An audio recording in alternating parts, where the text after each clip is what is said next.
Françoise Moreau, oubliée dans la rivière, chez L'Œil ébloui. Françoise Moreau n'est pas son premier livre, là c'est son 10e ouvrage. Pour ce 10e ouvrage, elle a décidé de faire une enquête. On est vraiment dans un roman policier. Alors c'est marqué nulle part, il n'y a pas marqué polar ni roman policier, mais vous allez plonger à l'intérieur d'un roman policier. On va commencer avec un corps. Très souvent le roman policier commence avec la découverte d'un corps. Et là, c'est un corps qui au début est un petit peu fantasmagorique, qui n'existe pas, puisque c'est un souvenir de Françoise Moreau. On parlait, quand elle était petite, d'un corps qui avait été retrouvé dans la rivière, pas très loin de chez elle. C'est sa grand-mère qui parlait de ça. Et puis, voilà, Françoise Moreau écrit ses livres, etc. Puis, elle vieillit un petit peu. Et puis, ce souvenir revient. Et elle se dit, mais qu'est-ce que c'était que ce corps dont m'a parlé ma grand-mère ? Françoise Moreau va enquêter sur ce corps. Elle va découvrir que le corps, c'est une histoire vraie. Il y a vraiment eu un corps dans la rivière, pas très loin de chez elle. Et elle va se mettre à plonger dans les archives, à interroger des gens, et elle va faire bouger toute la vie d'un petit village. Ça interroge le réel, quoi. En fait, c'est ça, c'est vraiment le lien entre le fait divers et quelque chose qui a vraiment existé. Oui, on est clairement sur une interrogation, effectivement, comme tu dis, du réel, à partir d'un souvenir qui est un petit peu fantastique au début. Et ensuite, elle va plonger dans les secrets du village, elle va un petit peu soulever le tapis du village et puis voir tout ce qui entoure, tout ce qui a été enfoui. Quand on trouve un corps, c'est un petit peu comme un cadavre dans le placard qu'on peut avoir dans des familles, etc. Quand on trouve un corps, des secrets vont remonter à la surface. On va vraiment avoir toute une époque qui se dessine et toute la vie d'un petit village dans un roman très très court. C'est presque une grosse novella en quelque sorte. Et c'est donc Oublié dans la rivière de Françoise Moreau chez L'Œil ébloui.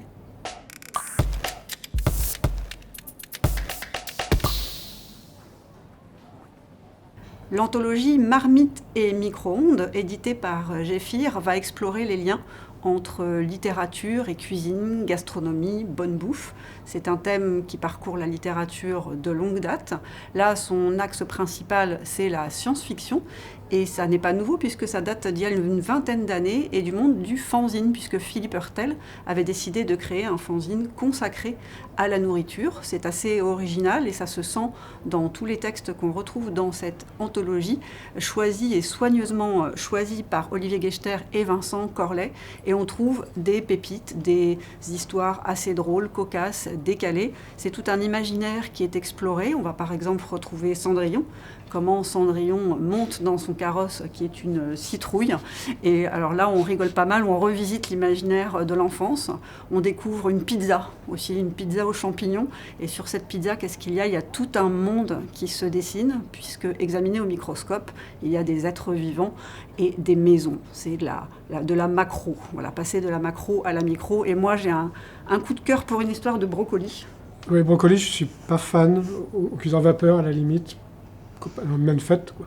Eh ben, peut-être que le personnage de cette histoire, d'ailleurs, a quelques liens, puisque lui non plus n'aime pas tellement les brocolis, et il imagine que les brocolis sont des extraterrestres. Il les entend couiner, faire des bruits, donc il va aller acheter tous les brocolis qu'il trouve pour régler un peu cette invasion d'extraterrestres. Voilà, on a des tons assez légers et drôles qui font qu'on prend vraiment beaucoup de plaisir à lire cette anthologie Marmite et micro-ondes. Est-ce qu'on est uniquement dans la science-fiction ou est-ce qu'on a un petit peu de fantaisie, de fantastique L'imaginaire. Aujourd'hui, on dit l'imaginaire, c'est de la science-fiction, c'est de l'anticipation, c'est du fantastique. Tous ces registres-là se côtoient et donnent d'ailleurs toute la richesse et la diversité de cet imaginaire dans l'anthologie.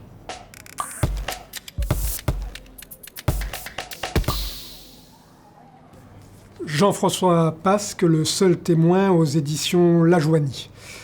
Voilà un roman policier écrit par un policier. Donc je prenais le thé avec Jean-François Pasque avant qu'il écrive ce livre et il me disait je vais partir en voyage en Russie là et je vais louer une cabane au bord du lac Baïkal et je vais me ressourcer. C'était juste avant le confinement. Je sais que Jean-François Pasque est donc arrivé en Russie avant le confinement, avant que toute cette histoire de Covid arrive. Et donc, il a pas vraiment été au début dans une petite cabane, puisqu'il a été mis dans un ancien hôpital psychiatrique en quarantaine, en quelque sorte, par les autorités russes. Je ne sais pas si c'est là que va venir l'idée du roman Le Seul témoin, mais toujours est-il que ce roman parle d'un homme seul dans une cabane au bord du lac Baïkal et commence avec un duel. On le sait depuis Pouchkine, Poutine. Les Russes aiment bien régler leurs problèmes un petit peu dans le sang, hein. Ils ont un petit côté sanguin.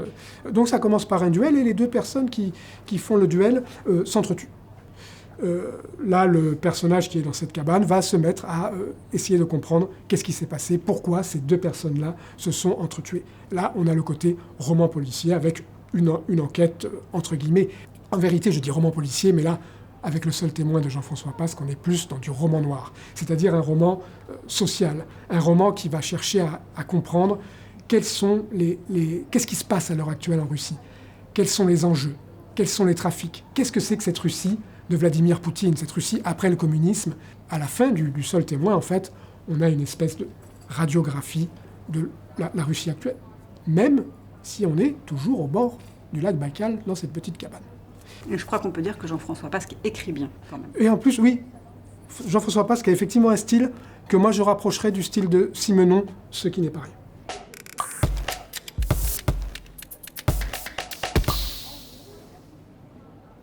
Olivier Bordassar, avec le roman Appartement 816, publié aux éditions La Talente dans la collection Fusion, nous plonge dans le présent, dans un présent qui s'étire dans la durée, puisqu'il va nous interroger sur une épidémie.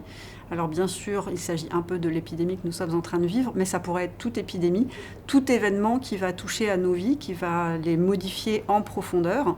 Et là, qu'est-ce qui arrive ? Il arrive à un comptable, à un homme ordinaire qui s'appelle Didier Martin, qu'il se retrouve enfermé dans son appartement avec sa femme, son fils, son chien et ses poissons. Et on découvre la psychologie de cet homme qui va se mettre à écrire sur les murs.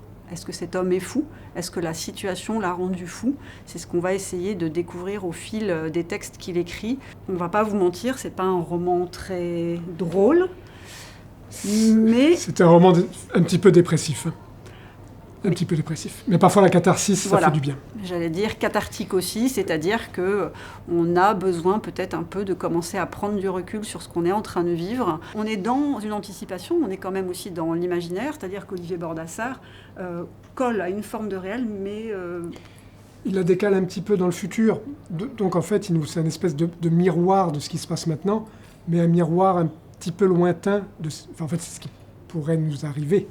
Voilà, alerter, témoigner, dire ce qui se passe, faire réfléchir, peut-être aussi demander au lecteur où est-ce qu'il se situe dans cette histoire, et puis jouer sur le suspense, puisqu'on a certaines choses à découvrir, ce qui se passe dans cet appartement, tout n'est pas très clair. Il y a un voisin, il y a ces murs et ces objets et tous ces meubles sur lesquels Didier Martin écrit, et donc on arrive... Et il y a sa femme et son fils. Il y a sa femme et son fils. Sa femme n'aime pas trop qu'il écrive. Non, et son fils écoute la musique très fort. Voilà, on vous donne quelques petits éléments, à vous de deviner ce qui va se passer, vers où ça va aller et où vous vous placez dans cette histoire. Appartement 816 d'Olivier Bordassar, chez La Talente. Dans la collection Fusion. Dans la collection Fusion.